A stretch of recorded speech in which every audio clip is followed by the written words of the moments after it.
नमस्कार, मैं हूं दिशा बिस। लोकतंत्र में आपका स्वागत है। आज हम बात करेंगे राजस्थान की। आखिरकार महीनों से चल रहे ड्रामे का अंत हो गया। अशोक गहलोत की गद्दी जाते जाते बच गई। गहलोत सरकार ने विश्वास मत हासिल कर लिया और बीजेपी देखती रह गई। बगावती तेवर दिखाकर सरकार को संकट में डालने वाले सचिन पायलट संकट मोचक बने। जब तक पायलट पार्टी से नाराज थे तब तक हमेशा सरकार पर खतरा मंडरा रहा था और अब कांग्रेस में सब कुछ साथ साथ है तो विश्वास मत हासिल करने में कोई देरी नहीं लगी। कांग्रेस के अपने सिक्के में खोट थी, लेकिन पूरी पार्टी बीजेपी को कोसती रही। विधानसभा में भी कांग्रेस नेताओं ने बीजेपी को घेरने में कोई कसर नहीं छोड़ी। कांग्रेस को पूरा विश्वास था कि वो विश्वास मत हासिल करेंगे, लेकिन गहलोत गुट और पायलट गुट अलग अलग जगह बैठे थे। पायलट और उनके समर्थक नेता अलग गैलरी में निर्दलीय नेता के साथ बैठे थे। इसीलिए शायद पायलट को कहना पड़ा कि वो बॉर्डर पर बैठे हैं। जब तक यहाँ बैठे हैं सरकार नहीं गिरेगी। अब सवाल है कि कांग्रेस में सरकार तो बच गई, क्या पायलट और गहलोत मिलकर काम करेंगे? क्या पायलट को वो जगह मिल पाएगी जो पहले थी? क्या कांग्रेस में अब सब कुछ ठीक हो गया है? इस बात पर चर्चा करेंगे। पहले देखते हैं ये रिपोर्ट।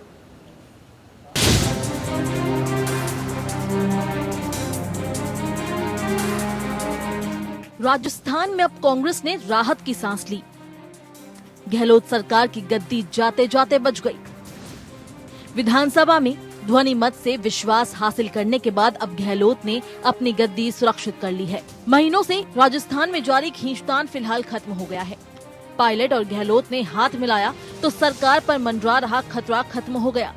बीजेपी देखते रही और कांग्रेस ने सदन में विश्वास हासिल कर लिया, क्योंकि कांग्रेस के पास सचिन पायलट लौट चुके थे। लेकिन विधानसभा में बैठने को लेकर पायलट की टीस साफ दिख रही थी। कभी अशोक गहलोत के बराबर में पायलट बैठा करते थे, लेकिन इस बार पार्टी से बगावत करने के बाद पार्टी में लौटे तो विधानसभा में उनकी जगह भी बदल गई, क्योंकि अब ना तो पायलट उप मुख्यमंत्री हैं और ना ही वो सरकार में मंत्री और ना ही पार्टी के प्रदेश अध्यक्ष हैं। विधानसभा के गैलरी में निर्दलीय विधायकों के बीच बैठे पायलट ने विधानसभा में खुलकर कुछ नहीं कहा, लेकिन इशारे इशारे में अपनी बात सदन में रख दी। चर्चा के दौरान सचिन पायलट ने कह ही दिया कि सदन में मेरी सीट बदल दी गई, लेकिन जहां मेरी सीट है वो एक सीमा है, उसके बाद विपक्ष की सीटें शुरू होती है। पायलट ने कहा कि सरहद पर उसे भेजा जाता है जो मजबूत हो। पायलट ने ये कहा कि जब तक वो यहाँ बैठे हैं सरकार पर कोई खतरा नहीं है। पहले जब मैं वहां बैठता था तो सुरक्षित था, सरकार का हिस्सा था। फिर मैंने सोचा कि अध्यक्ष महोदय ने और हमारे चीफ विप साहब ने मेरी सीट यहां पर क्यों रखी है। 2 मिनट मैंने सोचा और फिर देखा कि ये सरहद है, पक्ष है, विपक्ष है, और सरहद पर किसको भेजा जाता है? सबसे मजबूत योद्धा को भेजा जाता है। तो इस सरहद पर कितनी भी गोलाबारी हो, हम सब लोग और मैं कवच और ढाल, गदा और भाला बनकर यहाँ पर सुरक्षित रखूंगा। आपको बताना चाहता हूँ राजस्थान सरकार बच गई, ये सबको पता है कि जब पायलट आ गए हैं तो सरकार को कोई हिला नहीं सकता। इसलिए विधानसभा में कांग्रेस ने बीजेपी पर करारा वार किया। सत्ता पक्ष के हर नेता और मंत्रियों के निशाने पर सिर्फ बीजेपी थी। खुद मुख्यमंत्री अशोक गहलोत ने कहा कि मैं नेता प्रतिपक्ष को कहना चाहूंगा कि आप चाहे कितनी भी कोशिश कर लो, मैं आपको कहता हूं कि मैं राजस्थान की सरकार को गिरने नहीं दूंगा। गहलोत ने कहा, ईडी, सीबीआई और आयकर विभाग जैसी एजेंसियों का देश में दुरुपयोग हो रहा है। आपकी कोई चाल, हमारा जो कुंभा बैठा हुआ है, इसको आप कितनी कोशिश कर लोगे, आप, आपके साथी, आपके हाईकमान जिसे तय कर रखा है राजस्थान सरकार को मैं गिरा के रहूंगा, और मैं तय कर चुका हूं किसी कीमत पर गिरने नहीं दूंगा। विश्वास प्रस्ताव पर बहस के दौरान संसदीय कार्य मंत्री शांति धारीवाल की टिप्पणी पर बीजेपी ने हंगामा किया। धारीवाल ने बीजेपी पर विधायकों की खरीद फरोख्त का आरोप लगाया। इस पर बीजेपी विधायकों ने आपत्ति जताई। सदन में विश्वास प्रस्ताव पर बहस के दौरान संसदीय कार्य मंत्री शांति धारीवाल ने कहा कि केंद्र सरकार सरकारों को अस्थिर कर रही है। उन्होंने कहा कि बीजेपी का गोरख धंधा विधायकों की खरीद फरोख्त है। धारीवाल ने गृह मंत्री अमित शाह पर निशाना साधा और कहा कि उन्हें सब हिसाब देना होगा। उन्होंने कहा कि राजस्थान में ना शाह की चली ना तानाशाही। इतिहास गवाह है, अकबर ने पूरे भारत पर साम्राज्य स्थापित करने की मुहिम चलाई 1576 में जब वो मेवाड़ पहुंचा तो महाराणा प्रताप ने उसको नाकों चबे चबा दिए।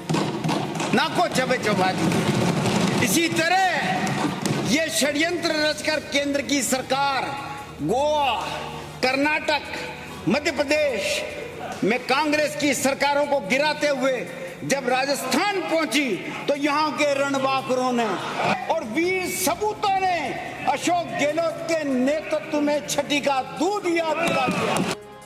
शांति धारीवाल ने कहा, केंद्र की सरकार गिराने की कोशिशें राजस्थान में कामयाब नहीं हुई। राजस्थान में बीजेपी और केंद्र को छठी का दूध याद दिला दिया गया। बीजेपी की तिगड़ी मुख्यमंत्री बनने का सपना देख रही है। कांग्रेस के आरोपों पर बीजेपी ने करारा जवाब दिया है। बीजेपी ने कहा कि खुद हाथी गटक कर दूसरों पर आरोप लगा रहे हैं।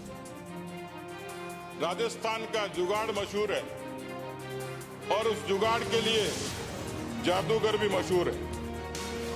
किस तरीके से 2008 में 2018 में फैसला कानून करेगा, लेकिन किस तरीके से आपने बीएसपी के उन पूरी की पूरी पार्टी को आप कभी बकरा मंडी बताते हो, कभी हॉर्स ट्रेडिंग करते हो, आप तो पूरे के पूरे हाथी गटक गए। पूरे एलिफेंट ट्रेडिंग का कोई आविष्कारक है तो श्रीमान आप हैं। राजस्थान में कांग्रेस की सरकार तो बच गई, लेकिन अब भी पायलट समर्थकों और गहलोत समर्थकों में दूरियां हैं। विधानसभा में बैठने को लेकर भी दूरियां साफ दिख रही है। अब सवाल है कि कांग्रेस में सिर्फ कुछ ही दिनों की शांति हुई है या लंबे समय के लिए। क्या पायलट और गहलोत के हाथ मिले या दिल मिले? क्या कांग्रेस पायलट से किसी वायदे को निभाएगी? क्या कांग्रेस में पायलट की उड़ान अभी बाकी है? Bureau report, APN. और जिस तरह से राजस्थान में पिछले एक महीने से सियासी उथल पुथल चल रहा था, वो अब कांग्रेस ने विश्वास मत हासिल करके खत्म कर दिया है। और इसी पर हमारी आज की चर्चा है। अपने मेहमानों से आपका परिचय करवा देती हूँ। हमारे साथ डॉक्टर मनोज रजौरिया जी जुड़ चुके हैं, आप सांसद हैं बीजेपी से। हमारे साथ नितिन अग्रवाल जी जुड़ चुके हैं, आप प्रवक्ता हैं राजस्थान प्रदेश कांग्रेस कमेटी के। हमारे साथ निरंजन पोदार जी जुड़ चुके हैं, आप राजनीतिक विश्लेषज्ञ हैं। आप सभी का बहुत बहुत स्वागत है। सबसे पहला सवाल मेरा नितिन अग्रवाल जी आपसे है। जिस तरह से राजस्थान ने कांग्रेस सदन में विश्वास मत हासिल किया है, ये कहा जा रहा था कि बीजेपी भी अविश्वास प्रस्ताव लाएगी, लेकिन जिस तरह से पिछले कई दिन से कांग्रेस में जो उथल पुथल चल रही थी, उसको आज विश्वास मत हासिल करने के बाद जो बयान थे, जो आरोप लगाए जा रहे थे, जो सवाल थे, उन सबको दरकिनार करके आज कांग्रेस ने विश्वास मत हासिल कर लिया है। कांग्रेस में काफी खुशी है, इसमें क्या कहना चाहेंगे आप? देखिए, सबसे पहले तो मैं राजस्थान प्रदेश की जो 8 करोड़ जनता है जिन्होंने कांग्रेस में अपना विश्वास जताया था, उस जनता का तहे दिल से धन्यवाद करना चाहता हूं और शुभकामनाएं देना चाहता हूं कि लोकतंत्र को बरकरार रखने में, लोकतंत्र को जिताने में उन्होंने जितना मदद किया, उसको जितना सराहाया जाए उतना कम है। भारतीय जनता पार्टी जिस षड्यंत्र की पहले दिन से कोशिश कर रही थी, वो आखिर विफल हुआ और कांग्रेस और हमारी पूरी लीडरशिप इस बात को लेकर पहले से ही कन्विंस थी कि जरूर हम विश्वास मत हासिल करेंगे। विधानसभा का सत्र 14 दिन बाद शुरू हुआ। अगर हमें पहले ही मंजूरी दे दी जाती तो हम पहले भी अपना विश्वास मत सिद्ध कर सकते थे, तो इसमें कोई दौराई नहीं था। रही बात आरोप प्रत्यारोप, तो देखिए वो हमारा पर्सनल मैटर था। हमारे आपस में हर पार्टी में मनमुटाव होते हैं, कोई भी बात किसी पे रही हो, बट अभी जो है हमारी पार्टी में जो भी मनमुटाव थे सब सॉर्ट आउट हो चुके हैं, सब सॉल्व हो चुके हैं। और मैटर ये नहीं करता है कि हम हमारी पार्टी में क्या है, हमारे नेताओं में क्या है, मैटर ये करता है कि हम जनता के लिए क्या कर रहे हैं और जनता के दिलों में हम कैसे राज करें। कोरोना राज में भी जो जनता के लिए हमने एक से एक मॉडल लागू करे, राजस्थान में सुशासन देने की पूरी कोशिश करी। कोरोना काल में प्रधानमंत्री मोदी जी ने तक राजस्थान को सराहा, तो फोकस हमारा उस पे है। विश्वास मत तो हासिल हमें करना ही था। 14 को 1 को कर देते, विधानसभा सत्र की मंजूरी दे देते तो हम पहले ही कर देते। जी बिल्कुल, मैं लौटूंगी आपके पास। सवाल मेरा डॉक्टर मनोज रजौरिया जी आपसे है। जब विश्वास मत की प्रक्रिया चल रही थी विधानसभा में, कांग्रेस की तरफ से लगातार भाजपा पे और केंद्र सरकार पे आरोप लगाए जा रहे थे खरीद फरोख्त के। सीधा सीधा आप लोगों पर आरोप लगा दिया गया है। किस तरीके से अभी हमारे युवा के प्रवक्ता है, इन्होंने जवाब दिया। ये जवाब अपने आप में बड़ा स्पष्ट इन्होंने कहा कि हमारे परिवार में मतभेद थे और ये मैं धन्यवाद देना चाहूंगा कि कम से कम इन्होंने स्पष्ट रूप मैं सुन नहीं पा रहा हूं कि परिवार में मतभेद थे इन मतभेदों को इन्होंने बैठ के आपस में चर्चा करके या कोई जो भी इनकी डीलिंग हुई है राष्ट्रीय नेतृत्व के साथ में या इनके प्रदेश के साथ में, क्या इनका सौदा हुआ है, क्या इनकी शर्तें तय हुई है और जो कमेटी बनी है। लेकिन शुक्र है कि इन्होंने पहली बार ये चीज सामने की, हमारे परिवार में मतभेद थे और ये स्पष्ट बताता है कि इसमें भारतीय जनता पार्टी का शुरू से ही कोई भी इसमें सीधा कोई रोल नहीं था। झूठ मूठ से भारतीय जनता पार्टी को बदनाम करने की जो कांग्रेस की साजिश थी, आज वो खुद बेनकाब हो चुकी है। कांग्रेस का रचा हुआ एक ड्रामा था कि किस तरीके से इस ड्रामे का अंत हुआ ये कांग्रेस जानती है, क्योंकि ड्रामा करने वाली भी कांग्रेस थी। और जहां तक बात है राजस्थान की जनता की, तो मुझे लगता है कि ये राजस्थान की जनता का सौभाग्य है कि कम से कम अब सरकार विधानसभा में आकर अपना विश्वास मत लाकर जनता के हित के बारे में सोचेगी, क्योंकि पिछले लंबे समय से राजस्थान में जो कानून व्यवस्था की स्थिति खराब बिगड़ी, बहुत बुरी स्थिति हो गई है। कोरोना जो महामारी है वो अपना मुंह फैलाए बढ़ रही है, बड़ी तेजी से बढ़ रही है। राजस्थान में विकास कार्य सारे ठप पड़े हैं। ऐसा प्रतीत हो रहा था कि सरकार जो है राजधानी छोड़कर भाग चुकी है। अब मुझे लगता है कि आज राजधानी में सरकार आई है और अपना काम संभाले और राजस्थान की जनता की सुध ले। राजस्थान की जनता ने बहुत सारे विश्वासों से, बहुत सारी अपेक्षाओं से कांग्रेस की गहलोत सरकार को अपनी जिम्मेदारी सौंपी थी। आशा करता हूं कि जिम्मेदारी पे खरे उतरेंगे, आगे उनकी सेवा का कार्य करेंगे। जी बिल्कुल, मैं लौटूंगी आपके पास। सवाल मेरा निरंजन जी आपसे है। सर, आपसे ये जानना चाहूंगी कि सचिन पायलट ने कांग्रेस में बगावती तेवर दिखाए और अब कुछ समय बाद जब कांग्रेस में वो वापस आए हैं तो कांग्रेस ने विश्वास मत जीत लिया है। अगर बात की जाए इस समय की, तो क्या आपको लगता है कि कांग्रेस में सब कुछ ठीक हो चुका है या अभी भी जो दिखाई दे रहा है कहानी उससे अलग है? देर आए दुरुस्त आए। आज जो मैं बार बार आपकी डिबेट में कह रहा था कि आज जो राजस्थान की जो पोजीशन है, कोरोना के अंदर जो जनता की अपेक्षा है, कम से कम ये जो सरकार होठों के अंदर बैठी थी, कम से कम वो सरकार अब ग्राउंड पे जाएगी और लोगों का काम करेगी। आगे सरकार स्थायी चलेगी, अस्थायी चलेगी, ये तो देखिए देखने वाला आगे देखने का विषय है। लेकिन कम से कम जो आज की जो विपत्ति काल है, जो कोरोना का जो महामारी का जो दौर चल रहा है, इस दौर में तो कम से कम जनता के लिए कुछ कार्य होंगे। तो मेरा तो ऐसा मानना है देर आए दुरुस्त आए। रही बात आपने जो पूछा कि सचिन पायलट जी के साथ जो हाथ मिलाया है, अब इसके बाद में हाथ ही मिले हैं या दिल मिले हैं, देखिए पिता जी आपको मैं एक चीज बताता हूँ। जो एक पुरानी कहावत है कि गांठ जो है ना वो कभी भी गांठ जरूर पड़ जाती है। तो इसके अंदर जो है ना रहीमन धागा प्रेम का मत तोड़ो छिटकाए, टूटे से फिर ना जुड़े, जुड़े गांठ पड़ जाए। तो कहीं ना कहीं देखिए पहले जो इनके अंदर कोई आमने सामने कोई विवाद नहीं था, जब सरकार बनी 2018 के अंदर, तब खुलम खुला एक आंखों की शर्म थी एक दूसरे नेता की, सचिन पायलट जी और अशोक गहलोत जी के बीच में। उस टाइम भी इनके बीच में अंदर ही अंदर एक वैमनस्य पल रहा था। और अब तो ये मान के चलिए कि भाई ये एक तरह का खुल के सामने आ गया था, ग्राउंड पे आ गया था। अशोक गहलोत जी ने सचिन पायलट जी के बारे में क्या क्या वक्तव्य दिए हैं, सचिन पायलट जी ने उसका क्या रिवर्ट किया, ये सब जनता के सामने है। तो मुझे ऐसा नहीं लगता है कि भाई ये जो दिलों का मिलन है ये कहीं आगे संभव है या आगे होगा या हुआ है। देखिए इसके अंदर निश्चित रूप से कहीं ना कहीं अंदर खाते में वो वेवनेस से फिर कहीं ना कहीं उबाल मारेगा, मेरा ऐसा मानना है। बिल्कुल, मैं लौटूंगी आपके पास। नितिन अग्रवाल जी, सवाल मेरा आपसे है। कांग्रेस ने ये कहा था कि सचिन पायलट और उनके जो भी विधायक हैं जो उनके समर्थन में हैं उन सभी को सम्मान दिया जाएगा, लेकिन आज जब हमने विधानसभा में देखा ऐसा लगा नहीं, क्योंकि जब सचिन पायलट की जो कुर्सी थी वो बाहर थी और लग नहीं रहा था, क्योंकि जिस तरह से कहा जाता है कि सचिन पायलट काफ़ी दिग्गज नेता हैं, लेकिन लगा नहीं इस तरह का जब हमने नज़ारा देखा था।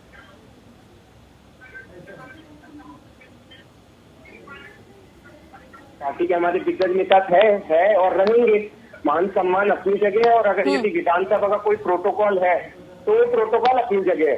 तो आप इस बात को बहुत अच्छे से समझ लीजिए। और मुझे ये नहीं समझ आता कि जो वक्त गया जिसमें बार बार वही बातें क्यों आ रही है कि किसने क्या बोला क्या नहीं बोला। आप आज की बात करिए ना कि भारतीय जनता पार्टी बॉम्बे में जाके गिरी है।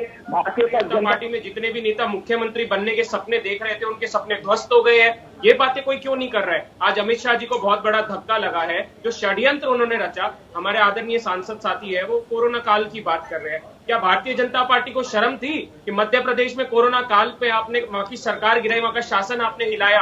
आपको शर्म थी? वहां का मंत्रिमंडल का विस्तार नहीं हुआ, वहां पे कोरोना बेहिसाब फैला, आपको शर्म थी? गोवा में आपने सरकार गिराई, आपको शर्म थी? अरुणाचल, मणिपुर और न जाने कर्नाटक और न जाने कितने राज्यों में आपने ऐसा करा। आप कोरोना की बातें कर रहे हैं। एक बार मनोज जी से मेरा निवेदन है, जरा उनकी राय तो बता दे। कोरोना पे राजस्थान सरकार ने जो काम किया उस पे इनकी क्या राय है? उससे दूध का दूध पानी का पानी हो जाएगा। बिल्कुल।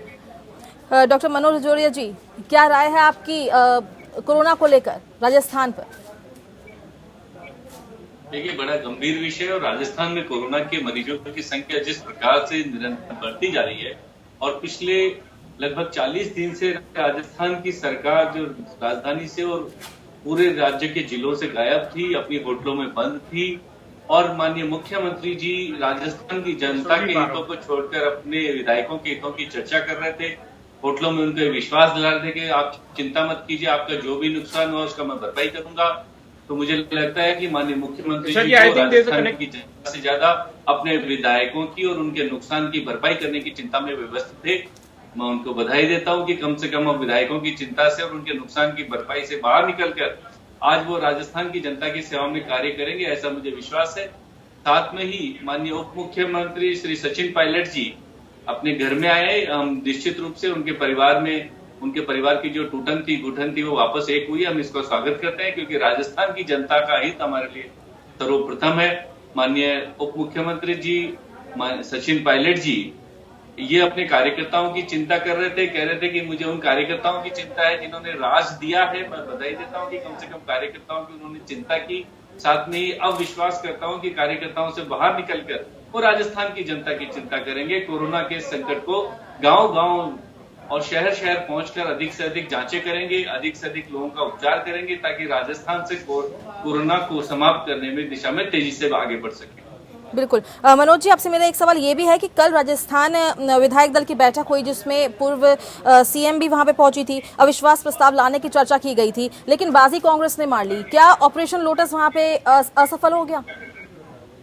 देखिए मैडम, ऑपरेशन लोटस नाम की कोई चीज नहीं, ये काल्पनिक की जो नाम और काल्पनिक जो कल्पना की गई है माननीय मुख्यमंत्री श्री अशोक गहलोत जी और कांग्रेस की देन है।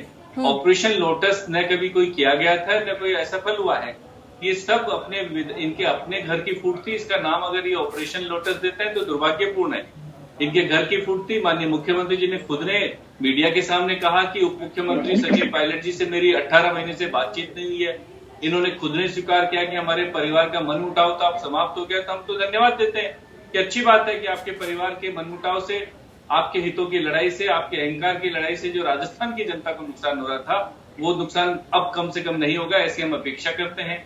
लेकिन इसमें ऑपरेशन लोटस कहां से बीच में आ गया, ये बड़ा निंदनीय है, शर्मनाक घटना है। मुझे लगता है कि मुख्यमंत्री जी इतने वरिष्ठ नेता हैं, उनको ऐसी भाषा का इस्तेमाल करने से बचना चाहिए और उनको मर्यादापूर्ण भाषा का इस्तेमाल करना चाहिए। उनको इस तरीके से दूसरों पर आरोप लगाने से पहले ये सोचना चाहिए कि एक उंगली में सामने उठा रहा हूं तो 4 उंगलियां मेरी तरफ भी होंगी।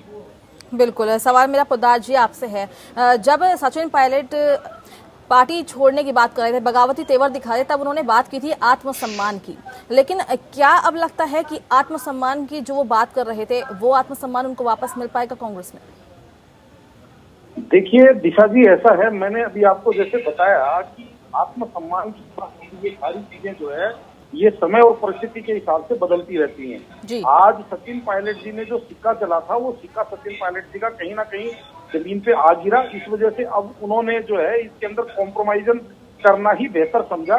और सीधी सी बात आपको मैं बताऊं कि मेरा ऐसा मानना है कि सचिन पायलट जी को अपना राजनीतिक भविष्य अंधकार में नजर आने लग गया, क्योंकि जैसे अभी डॉक्टर मनोज राजौरिया जी कह रहे हैं, ये चाहे कुछ भी बोले, लेकिन इन सारी चीजों के पीछे देखिए कदाचित भारतीय जनता पार्टी का उकसावा जरूर था। और भारतीय जनता पार्टी को जब लगने लग गया कि सचिन पायलट जी के पास इतने विधायक नहीं है कि हम यहाँ पे सरकार बदल सकते हैं या सत्ता प्राप्ति कर सकते हैं। तो सचिन पायलट जी के साथ इनकी भी कोई विशेष उपयोगिता इनको भी नजर नहीं आई। और इसके बाद में जैसे सचिन पायलट जी की स्थिति वो हो गई कि आसमान से गिरे और खजूर पे अटके, तो इसलिए उन्होंने जो है वापस अपना वही कांग्रेस के अंदर ही पैचअप करना बेहतर समझा। और दूसरी बात, मैं तो एक बात और कहूंगा कि इसके अंदर में कांग्रेस का जो शीर्ष नेतृत्व है, चाहे उसके अंदर प्रियंका गांधी जी ने भूमिका निभाई हो या राहुल गांधी जी ने भूमिका निभाई हो, मैं तो ये कहता हूं कि अगर यही भूमिका अगर शीर्ष नेतृत्व ने अगर पहले निभाई होती तो कदाचित ये जो बाउंडर है ये इतना बड़ा बनने से पहले कंट्रोल हो जाता। तो अब देखिए, अब आगे उनको क्या मान सम्मान मिलेगा नहीं मिलेगा, वो सारी चीजें तो भविष्य के गर्भ में है, उसका तो एक कयास ही लगाया जा सकता है। दिशा जी, हम यही चर्चा कर रहे हैं जिस तरह से राजस्थान में उथल-पुथल चल रही थी और अब जब विश्वास मत हासिल कर लिया है कांग्रेस ने, उसके बाद क्या स्थिति बनी हुई है। सारे मेहमान हमारे साथ जुड़े हुए हैं। सवाल मेरा नितिन अग्रवाल जी आपसे है। बात जब सचिन पायलट छोड़कर जाने वाले थे तो उस समय मुख्यमंत्री अशोक गहलोत ये कह रहे थे कि उनको विश्वास मत हासिल करना है, उनको फ्लोर टेस्ट करवाना है। लेकिन अब जब बात हुई थी कल, तो ये निकलकर सामने आया था कि चर्चा कोरोना पर होगी और आज जब विश्वास मत हासिल कर लिया है तो ये कहा जा सकता है कि कोरोना के सहारे विश्वास मत हासिल कर लिया कांग्रेस ने। नितिन जी, सवाल आपसे। हाँ, वापस दोहराइए आपका सवाल दिशा जी। जी, सवाल मेरा ये है कि जब मुख्यमंत्री ने पहले जब ये कहा था कि उनको विश्वास मत हासिल करना है, उस समय राज्यपाल हमेशा मना कर रहे थे।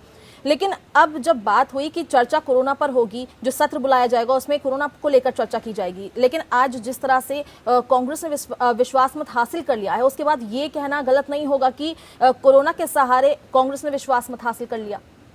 नहीं, मैं नहीं मानता इस सवाल में दिशा जी बिल्कुल भी दम है, क्योंकि जब राज्यपाल महोदय से भी मांग करी थी तब ये कहकर नहीं मांग करी थी विशेष सत्र बुलाने की कि हमें विश्वास मत जो है हासिल करना है और फ्लोर टेस्ट करवाना है। ये मांग नहीं थी। मांग ये भी थी कि हमें कोरोना पे चर्चा करनी है, जितनी भी दिक्कतें प्रदेश में चल रही है उन पे चर्चा करनी है।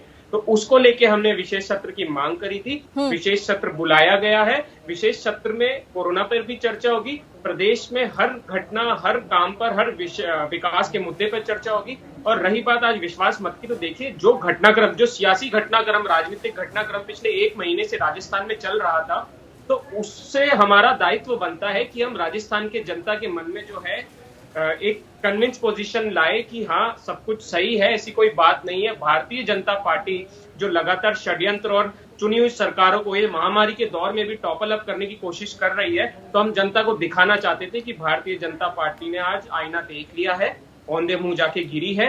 कांग्रेस सरकार एकजुट है। रही मनभेद मतभेद की बात, तो मुझे नहीं लगता वो बात कहीं बची है।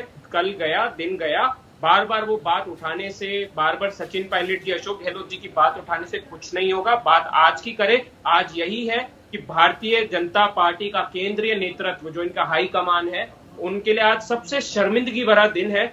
इनका बहुत बड़ा एक केंद्रीय नेतृत्व का जो तबका है, कई बड़े नेता है, वो इस षड्यंत्र में लिप्त रहे और कई उन नेताओं के जो मुख्यमंत्री बनने के सपने थे उन पे आज पानी फिर गया है। विधानसभा में भी हमारे नेताओं ने कहा जो एक तिकड़ी थी, तो आज उनके सपने जो ध्वस्त हो गए। और कोरोना पर भी चर्चा करेंगे। और माननीय मुख्यमंत्री अशोक गहलोत जी तो विधानसभा में आज उन्होंने अपनी स्पीच में कहा ही है कि भारतीय जनता पार्टी को सराहना चाहिए भीलवाड़ा मॉडल। इसकी शुरुआत, इसको सराहने की शुरुआत हमने नहीं करी, ये नाम हमने नहीं दिया, ये केंद्र सरकार ने दिया है, प्रधानमंत्री ने दिया। सभी मुख्यमंत्रियों की कॉन्फ्रेंसिंग में उन्होंने माननीय मुख्यमंत्री अशोक गहलोत जी को सराहा। तो कोरोना पे हम पहले दिन से काम करने के लिए प्रतिबद्ध थे, कटिबद्ध थे और आज भी है और आगे भी रहेंगे। और हम सुनिश्चित करेंगे मृत्यु दर कम हो, कोरोना केसेस कम हो और जितना भी विकास हॉस्पिटल से लेके, दवाइयों से लेके, जो गहलोत सरकार पहले दिन से कटिबद्ध है वो करेंगे। और इस बीच 1 महीने से, जब से एक घटनाक्रम चल रहा था, तब भी सरकार ने अपना कोई कामकाज नहीं छोड़ा। बहुत दुख की बात है कि हमें विधायकों को होटल में रखना पड़ा, पर काम जो है जनता का पूर्ण रूप से चालू रहा।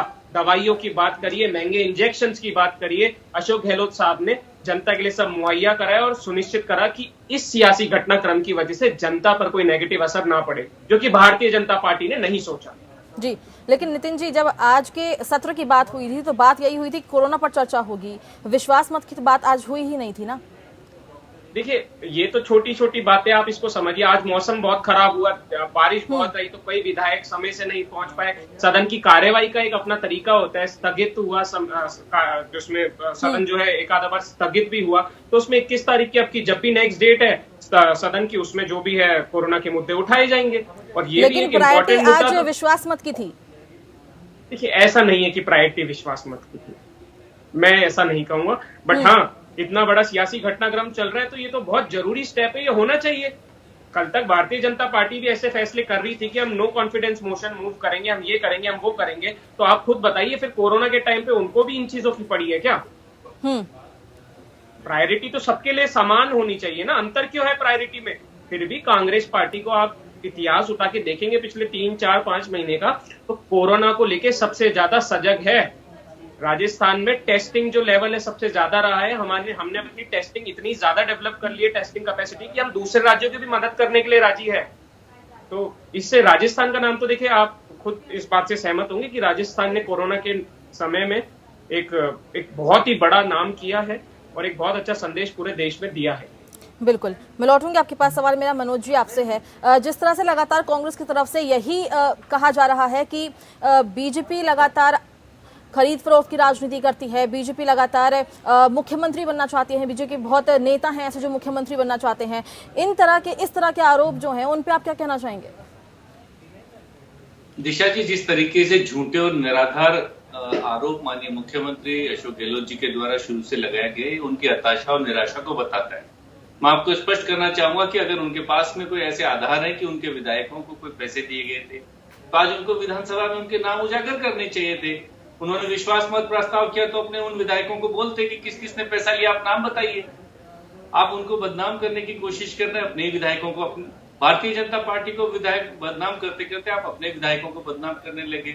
तो ये झूठे आरोप है। और एक तरफ आप एसीबी के नोटिस जारी कर रहे हैं उनको, एक तरफ आप एसओजी के नोटिस जारी कर रहे हैं, और फिर बाद में क्या हो गया कि आपको एसीबी के नोटिस भी आपने वापस ले लिए, एसओजी के नोटिस भी वापस ले लिए। आपने जो भ्रष्टाचार के आरोप अपने विधायकों पे लगाए थे, आपने कहा था कि मेरे पास ऐसी लिस्ट है, ऐसे मालूम है कि इन्होंने 1 किस्त ले ली, 2 किस्त ले ली, ये कर लिया, वो कर लिया।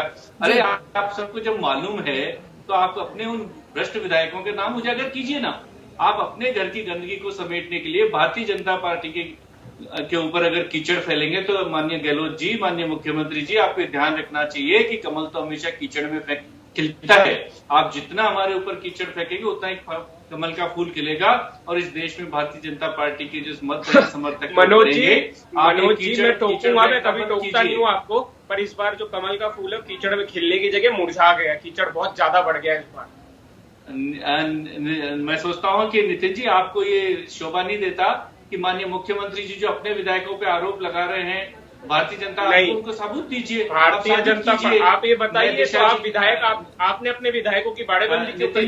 नितिन जी, आप इसका जवाब दे दीजिए, मैं आपको सारे जवाब दे दूं। आप मैं दिशा जी का बात का जवाब दे रहा हूँ, आप भी अपनी मेरी बात पूरी हो जाए, जब आप बात रखिएगा मुझे अच्छा लगेगा कि अपनी डिबेट में मजा आएगा कि बात बोलने पे कि अगर माननीय मुख्यमंत्री जी के पास में कोई ऐसे सबूत है कि किसी ने भी उनके विधायकों को पैसा भी दिया है, तो मैं उनको चैलेंज करता हूं कि आज विधानसभा में उन्होंने वो नाम क्यों नहीं उजागर किए, क्यों उन्होंने अपने विधायकों के नाम नहीं बताए, क्यों उन्होंने व्यक्ति विशेष के नाम, जब उनको एसीबी के केस दर्ज करने के लिए नाम मिल सकते हैं, जब एसीजी के केस दर्ज करने के लिए नाम मिल सकते हैं, तो जब ऐसे पैसों का लेन देन सरकार गिराने के लिए किया गया, उनके अगर पास ऐसी जानकारी है तो उनके खिलाफ नाम दर्ज रिपोर्ट क्यों नहीं की?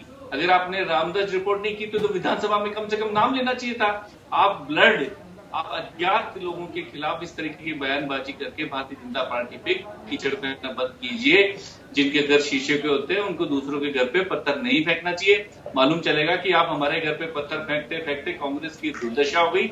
1 महीने से लहूलुहान कांग्रेस वापस उसके घर पे एकता हो रही है, हम इसका स्वागत करते हैं, लेकिन कम से कम अपने घर को संभालिए। जब अपने घर को संभालेंगे तो भारतीय जनता पार्टी पे कीचड़ फेंकना बंद कर दीजिए, पत्थर फेंकना बंद कर दीजिए, अपने घर को संभालिए, राजस्थान की जनता की सेवा का काम कीजिए। नितिन जी, मैं यह आपसे आग्रह करता हूं कि रचनात्मक कार्यों में लगे, विध्वंसक कार्य में आप पार्टी को न लगाएं। जी मनोज जी, वो अपना घर तो संभाल रहे हैं, लेकिन सवाल मेरा आपसे ये भी है कि जिस तरह से पिछले कुछ समय से क्या बीजेपी में सब कुछ सही है? क्योंकि जिस तरह से देखा जाए, पूर्व मुख्यमंत्री वसुंधरा राजे दिल्ली के चक्कर काट रही है, जो आपके विधायक हैं वो गुजरात को उनको शिफ्ट कर दिया गया है। क्या बीजेपी में भी कला है या फिर बीजेपी सब कुछ सही है बीजेपी में? दिशा जी, बीजेपी में न कोई कला था, न कोई कला है, न कोई भी मनमुटाव था, न है। माननीय मुख्यमंत्री श्रीमती वसुंधरा राजे जी भारतीय जनता पार्टी की एक अनुशासित सिपाही है, अनुशासित कार्यकर्ता है और राजस्थान की नहीं पूरे देश की वरिष्ठ नेता है, राष्ट्रीय उपाध्यक्ष रही है, इस राज्य की 2 बार की मुख्यमंत्री है। उनको राजस्थान की जनता की चिंता रही है और उन्होंने समय समय पर राजस्थान की कांग्रेस सरकार पे सवाल उठाए कि उनको राजस्थान की जनता के हितों के लिए काम करना चाहिए। और जहां तक है भारतीय जनता पार्टी की, आप चिंता मत कीजिए, भारतीय जनता पार्टी हमेशा हमेशा के एकजुट थी, एकजुट है और एकजुट रहेगी। बिल्कुल, मैं लौटूंगी आपके पास। नितिन जी, आप कुछ कहना चाहेंगे? देखिए, हमारे सम्मानित सदस्य जो है सांसद साहब है, इन्होंने अभी कहा जिनके घर शीशे के होते हैं उनको पत्थर नहीं फेंकने चाहिए। ये बात सबसे पहले इन पे लागू होती है। कई दिनों तक इन्होंने प्रदेश में माहौल बिगाड़ने की और कांग्रेस पार्टी की छवि खराब करने की कोशिश की। ये बार बार माहौल बनाते रहे कि कांग्रेस होटलों से सरकार चला रही है, मद मस्त है सरकार और वहां पे जो है बाड़ेबंदी चल रही है। और मेरा सीधा सा सवाल जो आपने हालांकि इनसे पूछ लिया जी, इन्होंने बाड़ेबंदी क्यों की? रही इनके अंतरकलह की बात भारतीय जनता पार्टी की, तो मनोज जी क्यों स्वीकारेंगे कि उनकी पार्टी में अंतरकलह तो पूरा प्रदेश देख रहा है। कैसे वसुंधरा राजे जी को, जो पूर्व मुख्यमंत्री रही है 2 बार की और इतनी सीनियर काडर की नेता है, कैसे उनको अवॉइड किया, कैसे उनको इग्नोर किया जा रहा है, कैसे उनको कहीं पे कंसिडर नहीं किया जा रहा है। तो ये तो मनोज जी स्वीकारे चाहे नहीं स्वीकारे, पर पूरे राजस्थान प्रदेश की जनता ने ये देख लिया है। तो इसीलिए मनोज जी, मैं आप ही की बात आप ही के लिए दोहराऊंगा, जिनके घर शीशे के होते हैं उनको दूसरों पे पत्थर नहीं उछालने चाहिए। कभी कभी पत्थर उल्टा पड़ जाता है और अपना ही घर टूट जाता है। तो ये उदाहरण जो है पिछले कुछ दिनों का जो घटनाक्रम रहा है उसमें ये साबित हो गया और आज उस पर ठप्पा लग गया। बिल्कुल। नितिन जी, आपसे ये भी सवाल मैं पूछना चाहूंगी, जिस तरह से मध्य प्रदेश में सरकार गिरी, क्या ऐसी चूक रह गई थी मध्य प्रदेश में जो अब राजस्थान में आप लोगों ने नहीं की और बागी होने से बचा लिया और अपनी सरकार गिरने से बचा लिया? देखिए, बात यह कि हमें अपेक्षा ही नहीं थी कि कोरोना काल में भी कोई पार्टी या कोई पार्टी के नेता ऐसा भी कोई काम कर सकते हैं। मध्य प्रदेश की घटना देख के हमारी आंखें खुली, क्योंकि एक इंसानियत के नाते एक विश्वास होता है कि इतनी बड़ी महामारी चल रही है पूरी देश दुनिया में, जहां हजारों लाखों लोगों की जान जा रही है, सब ठप पड़ा है, दुनिया का व्यवहार एक दूसरे के प्रति बदल रहा है, सब इतनी बुरी परिस्थिति में है और ऐसी बुरी परिस्थिति में भी इनको अपना ऑपरेशन लोटस चलाना है। तो मध्य प्रदेश के समय पे हमने ऐसी अपेक्षा नहीं करी थी कि जो भारतीय जनता पार्टी की हिस्ट्री रही है लोकतंत्र की हत्या करने की, तो ये कोरोना महामारी में हमें लगा छोड़ देंगे, बख्श देंगे बेचारी जनता को, पर ये उससे बाज नहीं आए। कोरोना हो चाहे कुछ भी हो, इनका उद्देश्य सिर्फ एक है कि हमें तो सरकारें गिरानी है, लोकतंत्र की हत्या करनी है और अपनी सरकारें बनानी है। तो मध्य प्रदेश की घटना से बिल्कुल हम सीखे और हमने सुनिश्चित करा कि हम भारतीय जनता पार्टी के किसी भी मंसूबे को कामयाब नहीं होने देंगे। कोई कितनी भी सरकार बनाने गिराने की कोशिश कर ले, ऐसा कुछ नहीं होने वाला है। माननीय मुख्यमंत्री अशोक गहलोत जी ने आज भी कहा है कि अमित शाह जी और आपकी लीडरशिप खूब कोशिश करेगी कि राजस्थान की सरकार गिर जाए, पर हम गिरने नहीं देंगे ना आज ना कल। बिल्कुल, मैं लौटूंगी आपके पास। सवाल मेरा पोद्दार जी आपसे है, अगर बात करें सचिन पायलट और उनके समर्थकों की, तो उनको काफी समझाया गया, उनको ये कहा गया कि उनकी बातें मानी जाएगी, शर्तों के साथ वो आ गए। लेकिन बात अगर हम मुख्यमंत्री अशोक गहलोत की करें तो उनके तेवर काफी अलग थे। उन्होंने तो ये तक कह दिया था कि अशोक गहलोत सचिन पायलट अगर नहीं भी आते हैं तो भी सरकार उनकी बच जाएगी। तो क्या ये उनका घमंड तो नहीं बोल रहा है? पोद्दार जी, मेरी आवाज आ रही है? आपको आवाज मिल पा रही है? हाँ, मेरी आवाज मिल रही है आपको? जी, सवाल मेरा आपसे ये है कि जिस तरह से सचिन पायलट और उनके समर्थक वापस आ गए हैं, उनको काफी दिलासे दिए गए, लेकिन अगर हम मुख्यमंत्री की बात करें अशोक गहलोत की, तो उन्होंने साफ ये कह दिया था कि अगर सचिन पायलट नहीं भी आते हैं तो भी उनकी सरकार बच जाती है। तो कहीं ना कहीं उनके ये जो तेवर है, जो उनका ये घमंड तो नहीं दिख रहा है?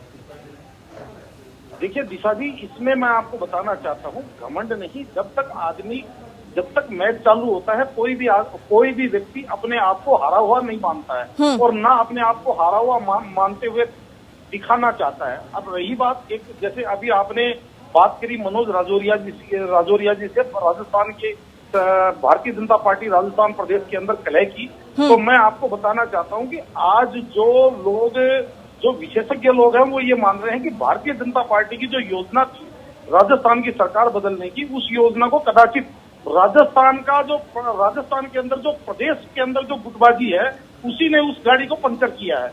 और दूसरी बात, आपने जैसे नितिन जी से आपने पूछी थी कि आपने मध्य प्रदेश के अंदर जो चीज हुई वो आपने राजस्थान में दोहराने से बचा ली, तो इसके अंदर मैं आपको बताना चाहता हूँ दिशा जी, इसके अंदर सबसे बड़ा श्रेय तो राजस्थान के अंदर और मध्य प्रदेश के अंदर फर्क ये है कि मध्य प्रदेश के अंदर जो विधायकों की जो संख्या थी कांग्रेस के पास, वो विधायकों की संख्या लगभग नेक टू नेक थी सत्ता के पास। और यहाँ पे राजस्थान के अंदर जो है ना, यहाँ पे गैप बहुत ज्यादा था।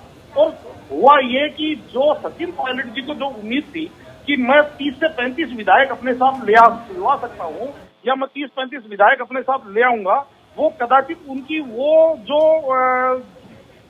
प्लानिंग थी या उनकी जो गणना थी या उनका जो असेसमेंट था, उसके अंदर कहीं ना कहीं फर्क आ गया। क्योंकि अशोक गहलोत जी ने अपनी चतुराई और अपनी जो उनका जो अनुभव है उसका परिचय देते हुए अशोक गहलोत जी ने सचिन पायलट जी के गुट के कई विधायकों को उन्होंने अपने पास मजबूती से पकड़ के रखा, उनको जाने नहीं दिया। और इसी वजह से सारा का सारा गणित, इन दोनों चीजों की वजह से सारा का सारा गणित वहां पे रिवर्स में आ गया। क्योंकि एक तो भारतीय जनता पार्टी के अंदर भी कहीं ना कहीं एक गुट जो था, चाहे वो आप वसुंधरा जी का गुट शुरू के अंदर एक सुगबुगाहट थी कि भाई वसुंधरा जी जो है इस योजना को जो है ना पंचर करने में लगी हुई है, तो एक तो वो भी कारण था। और दूसरा कारण जो था वो ये था कि जो अशोक गहलोत जी की जो जागरूकता थी कि भाई कैसे भी करके सरकार हमें यहाँ पे बचा के रखनी है, तो इन सारी चीजों को लेकर के। लेकिन इसके अंदर मैं आपको एक बात और कहना चाहूंगा सीता जी, चाहे आज मनोज राजौरिया जी कुछ भी कहें, चाहे नितिन जी कुछ भी कहें, देखिए इसके अंदर ये कह रहे हैं लोकतंत्र की हत्या। मैं एक बात कहना चाहता हूं कि देखिए जनता के मन को कहीं ना कहीं ठेस जरूर पहुंची है। कदाचित दोनों पार्टियां इसके अंदर दोषी हैं, क्योंकि लोगों को ये लग रहा है कि जहां पे कोरोना से लड़ना चाहिए था वहां पे ये सरकार के लिए लड़ रहे थे, सरकार बचाने के लिए और सरकार गिराने के लिए लड़ रहे थे। पोद्दार साहब, सरकार बचाने के लिए लड़ने में क्या बुराई है? जब लोकतांत्रिक तरीके के विरुद्ध जाके सरकार गिराई जाए महामारी में, तो सरकार बचाने के लिए अगर लड़ा जा रहा है तो उसमें बुराई क्या है? ऐसा है नितिन जी, इसके अंदर देखिए कहीं ना कहीं आपका जो शीर्ष नेतृत्व है उसकी भी कहीं ना कहीं कमी रही है कि जहां पे शुरुआत में जब वहां पे गर्माहट महसूस हुई, उसी टाइम प्रियंका गांधी जी अगर सक्रिय हो जाती, उसी टाइम राहुल गांधी जी सक्रिय हो जाते, तो कहीं ना कहीं उस टाइम आप सचिन पायलट जी के जो कपिल सिब्बल जी ने आपको इशारा किया था, एक ट्वीट किया था कि भाई अस्तबल से जब घोड़े निकल जाएंगे तब क्या जगोगे। तो कहने का मतलब क्या है कि वो, मेरा मानना ये है कि जिस टाइम वो अस्तबल से घोड़े नहीं निकले थे, उसी टाइम अगर आपका शीर्ष नेतृत्व जागृत हो जाता तो कदाचित राजस्थान की जनता का ये जो 1.5 महीना खराब हुआ है, जो काम के लिए जिसके लिए जो राजस्थान की जनता टकटकी लगाई जयपुर की तरफ देख रही थी, उसको ये उनका 1.5 महीना खराब नहीं होता। आपने कोरोना काल में बहुत अच्छा काम किया है, लेकिन जितना काम किया है वो पर्याप्त नहीं है, इससे और ज्यादा कहीं ना कहीं बिल्कुल राजस्थान जो कांग्रेस शासित कहने का मतलब ये है कि भाई इसके अंदर कहीं ना कहीं देखिए आपके यहाँ से भी त्रुटि हुई है। आप इसके अंदर अपने आप को पाक साफ नहीं कह सकते नितिन जी, जितनी दोषी भारतीय जनता पार्टी है। भारतीय जनता पार्टी का उनसे कोई कंपैरिजन नहीं है। देखिए वो तो अलग ही मैं आपको बताना चाह रहा हूँ नितिन जी, आज दिल्ली के अंदर अपोजिशन की सरकार चल रही है, भारतीय जनता पार्टी के नाक के नीचे अपोजिशन की सरकार, अरविंद केजरीवाल जी की सरकार चल रही है। भारतीय जनता पार्टी क्यों नहीं इस सरकार को डिस्टर्ब कर पा रही है? देखिए कहीं ना कहीं आपके दल में कोई कमी होगी ना, आपके अंदर में भी कहीं ना कहीं कुछ ना कुछ कमी थी ना, घर की फूट थी ना, इसीलिए भारतीय जनता पार्टी ने ये हिमाकत करी होगी। आज झारखंड के अंदर भारतीय जनता पार्टी प्रयास क्यों नहीं कर पा रही है? वेस्ट बंगाल के अंदर प्रयास क्यों नहीं कर पा रही है? तेलंगाना में प्रयास क्यों नहीं कर पा रही है? अच्छा, क्योंकि पोद्दार साहब आपका ये कहना सही होगा कि अगर हमारे घर में जरा सी फूट है या मतभेद है तो भारतीय जनता पार्टी जो है वो लोकतंत्र की हत्या करते हो, उस पर प्रयास करे, वो सही है? देखिए नितिन जी मेरा ऐसा मानना है कि ये जो संस्कृति है कहीं ना कहीं सन 1977-78 से डेवलप हो गई थी, और 77-78 से जो है कांग्रेस सत्ता में रही है, केंद्र में कांग्रेस सत्ता में रही है। सबको पता है वीपी सिंह जी की सरकार के साथ क्या हुआ, गुजराल जी की सरकार के साथ क्या हुआ, और देवगौड़ा जी की सरकार के साथ क्या हुआ। देखिए, ये जो इतना भी खेल है, मैं तो बार बार अपने हर वक्तव्य में कहता हूं कि आज भारतीय जनता पार्टी जो पार्टी विद डिफरेंस हुआ करती थी, आज वो भारतीय जनता पार्टी का कांग्रेसीकरण हो गया है। तो भारतीय जनता पार्टी ने भी ये जो संस्कृति जो अडॉप्ट की है, ये कहीं ना कहीं कांग्रेस की, इसके अंदर भी कहीं ना कहीं कांग्रेस से भारतीय जनता पार्टी ने सीखा है। तो आप अपने आप को पाक साफ नहीं कह सकते। महाराष्ट्र के अंदर भी हाल ही में आपने क्या किया है वो आपको सबको पता है। उससे पहले 6 विधायक जो राजस्थान की बात कीजिए, 6 विधायक जो बहुजन समाज पार्टी की टिकट पे जीत करके आए थे, अगर आप इतने ही दूध के धुले हुए हैं तो उन 6 विधायकों को, पूरी की पूरी पार्टी को आपने तहस नहस कर दिया, पूरी की पूरी पार्टी को आपने अपने यहाँ जब कोई अपनी स्वेच्छा से, जब अपनी कोई स्वेच्छा से आ रहे हैं तो उसका मोस्ट वेलकम है। पर यदि आप निरंतर कोशिश कर रहे हो कि अगर बहुजन समाज पार्टी के 6 विधायकों को शामिल करा, आपको लगता है कि किसी ने कॉल रिकॉर्ड, किसी का हो गया हो, किसी का ऑडियो वायरल, किसी मंत्री का, हमारे नेता का पैसे की बात करते हुए, तो आप बता दीजिए। ऐसा है नितिन जी, मानव की एक प्रकृति होती है, खारा खारा थूर, मीठा मीठा गप गप। जो बहुजन समाज पार्टी के यहाँ से जो विधायक आपके पास आए वो स्वेच्छा से आए, आपके जो विधायक आए उनको भारतीय जनता पार्टी जो है हंटर मार के ले गई है, ऐसा नहीं है। आपके जो विधायकों ने जो हिमाकत करी है या जो विद्रोह का झंडा बिगुल जो फूका था, उसके अंदर कहीं ना कहीं महत्वाकांक्षा उनके अंदर भी थी, और महत्वाकांक्षा भारतीय वो बहुजन समाज पार्टी के विधायकों की भी महत्वाकांक्षा आपकी तरफ खींच लाई। और देखिए, हमारे विधायक तो कुछ नाराजगी, जो भी मैटर था, हमारे विधायक आज हमारे घर में है। आप तो भारतीय जनता पार्टी पे कुछ अपना पक्ष रखे तो मजा आए। इस चीज के लिए आपको बधाई देता हूँ मैं, इस चीज के लिए। बिल्कुल, मैं लौटूंगी आप दोनों के पास। बिल्कुल, मनोज जजोरिया जी, सवाल मेरा आपसे है कि जिस तरह से बात की जा रही है, पोद्दार जी ये कह रहे हैं कि अंतरकलह, अगर इनके कांग्रेस में अगर अंदरूनी लड़ाई नहीं होती तो शायद बीजेपी में ये साहस नहीं होता कि वो इनको तोड़ सके। इस पे आप क्या कहना चाहेंगे? देखिए दिशा जी, जिस तरीके से पोद्दार साहब ने कहा, मैं सोचता हूँ कि निष्पक्ष विश्लेषण इन्होंने किया है।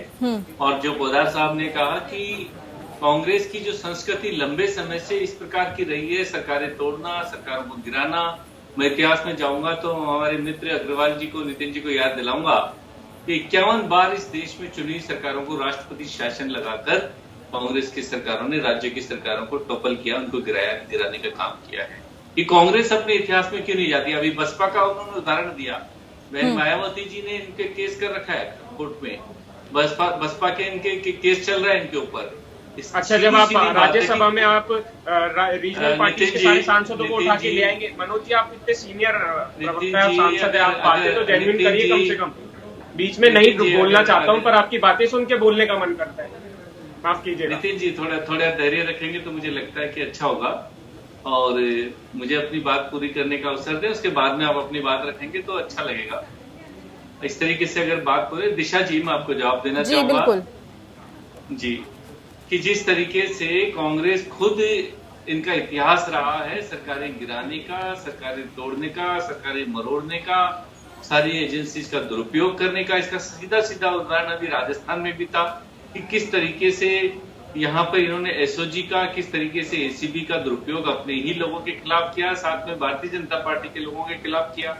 सच्चाई तो यह है कि जब कांग्रेस को जो चीजें इनके पक्ष में लगती है वो इनको सैद्धांतिकवादी लगती है, उनमें सारी चीजें इनको सच्चाई दिखाई देती है, वो सिद्धांतवादी दिखाई देती है, वो लोकतंत्र के हित में दिखाई देती है। जो इनके विरोध में लगती है वो लोकतंत्र की हत्या लगती है। ऐसा प्रतीत होता है कि कांग्रेस को सिर्फ और अपने ही हित सर्वोपरि लगते हैं, और जो अपने घर की चीज नहीं संभलती है तो इनके पास सीधा उपाय कि भारतीय जनता पार्टी पर आप आरोप लगाना शुरू कर दीजिए, भारतीय जनता पार्टी पर आप कीचड़ फेंकना शुरू कर दीजिए। मित्र, आप चाहे कितने भी कांग्रेस भारतीय जनता पार्टी पर कीचड़ फेंक ले, कितने भी आरोप लगा ले, उससे आपकी पार्टी के संकट कमजोर नहीं हो जाते हैं। अभी जो पोद्दार साहब ने कहा कि जो कपिल सिब्बल जी की बात थी, आप अपने घर को संभाल के रखेंगे तो मुझे लगता है कि भारतीय जनता पार्टी पर आपको झूठे आरोप लगाने की नौबत भी नहीं आएगी। आप अपनी कमजोरियों के लिए, अपने घर की कमजोरियों के लिए कब तक ऐसा करके अपने घर को बचा पाएंगे तो आप जाने, आपका नेतृत्व जाने। लेकिन दोस्त, एक चीज जरूर कहना चाहूंगा कि जो गलती से सबक ले, जो अपनी कमियों को देखता है, वो इंसान जरूर एक न एक दिन आगे बढ़ता है, अपनी मुसीबतों से पार पाता है। लेकिन ये दुर्भाग्य है कांग्रेस के नेतृत्व का कि वो अपनी गलतियों को देखने के बजाय वो हमारे भारतीय जनता पार्टी के अंदर उनमें कमियां देखकर उन पे कीचड़ उछालने का काम कर रहा है। अगर आप ऐसे ही करते रहेंगे तो जिस तरीके से कांग्रेस जितनी शीर्ष अवस्था में थी, आज उसकी क्या दुर्दशा हो गई है, आने वाले समय में कांग्रेस की और भी दुर्गति होगी। मुझे लगता है कि आप युवा है, आपका उज्जवल भविष्य है, अपने भविष्य के निर्माण के लिए मुझे लगता है कांग्रेस में सच्चाई बोलने का आप साहस पैदा कीजिए, ताकि कांग्रेस भी एक जनसेवा के लिए अपने आप के सिद्धांतों में आगे बढ़ सके। मैं आपसे यही करना चाहूंगा कि अपने शीर्ष नेतृत्व से बात कीजिए कि अपने परिवार को सही दिशा दें, सही दशा दें, सही संस्कार दें। अग्रवाल साहब, जनता का तो विश्वास उठ ही चुका है, लेकिन कांग्रेस के नेताओं का भी आपके शीर्ष नेतृत्व से विश्वास उठ चुका है। इसी कारण आपके नेता नाराज होकर एक होटल में बंद हो गए थे। जी बिल्कुल मनोज जी, नितिन जी कुछ कहना चाह रहे हैं जी। मैं देखिए बहुत बहुत धन्यवाद, आप हमारे उज्जवल भविष्य की कामना करते हैं मनोज जी, पर आप हमारे नेताओं की बातें कर रहे हैं, किस नाराजगी से वो कहाँ शिफ्ट हुए छोड़िए। देखिए वो आज जो भी बातें सांसद साहब आप बोल रहे हैं वो सारी बातें उल्टी आप पे लागू हो रही है, ठीक है, तो उन बातों को तो खैर जाने दीजिए। और रही बात दिशा जी की कहने की, तो इन्होंने तो अपने आप को पूरा पाक साफ कर लिया है। भारतीय जनता पार्टी के साथी ने हर बात से पल्ला झाड़ लिया है। इन्होंने तो कह दिया neat and clean white collar है। इन्होंने पल्ला झाड़ लिया कि हमने कोई गलती नहीं करी है, हमने लोकतंत्र की हत्या में कोई प्रयास नहीं करा है।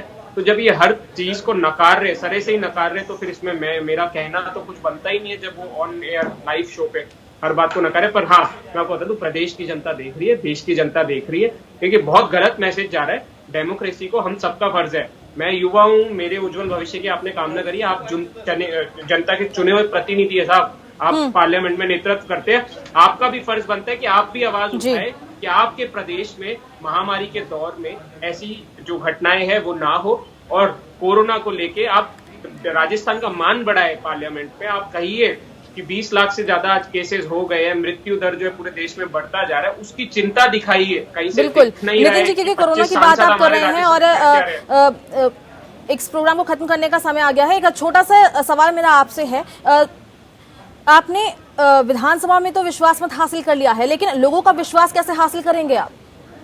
देखिए, लोगों का विश्वास हासिल था, है और रहेगा, और फिर भी आपको तरीका बता दें। सिर्फ काम, विकास और विकास की डिलीवरी। आपने पिछले 3 महीनों में देखा होगा तो राजस्थान सरकार ने शानदार अभूतपूर्व कार्य करा कोरोना के महामारी के क्षेत्र में, और हर क्षेत्र में राजस्थान सरकार बहुत अच्छा काम कर रही है। पूरी प्रदेश की जनता हमसे खुश है। देश प्रदेश हर जगह राजस्थान का नाम हुआ। मैं फिर दोहरा रहा हूँ, प्रधानमंत्री मोदी जी ने उसको सराहा। तो 1 महीने से घटनाक्रम की वजह से कुछ उथल पुथल थी, अब सब कुछ स्टेबल है, बहुत बढ़िया है। अब हम जनता को और दुगनी रफ्तार से, दुगनी एनर्जी से काम करके दिखाएंगे, और जनता का प्यार और ज्यादा स्नेह जो हमें मिलेगा वो आप सबके सामने बहुत जल्द आ जाएगा। बिल्कुल, उम्मीद भी यही है कि राजस्थान सरकार लोगों का भी विश्वास हासिल करे। आपका बहुत बहुत शुक्रिया, आप तीनों का बहुत बहुत शुक्रिया हमारे साथ इस खास चर्चा में शामिल होने के लिए। जिस तरह से लगातार राजस्थान में राजनीतिक संकट मंडरा रहा था, उसके बाद जब सचिन पायलट वापस आए, उसके बाद अब कांग्रेस ने विश्वास मत हासिल कर लिया है, और अब ये देखना होगा कि कांग्रेस लोगों का विश्वास किस तरह हासिल करती है। और लोकतंत्र में बस इतना ही, आप बने रहिए हमारे साथ। नमस्कार।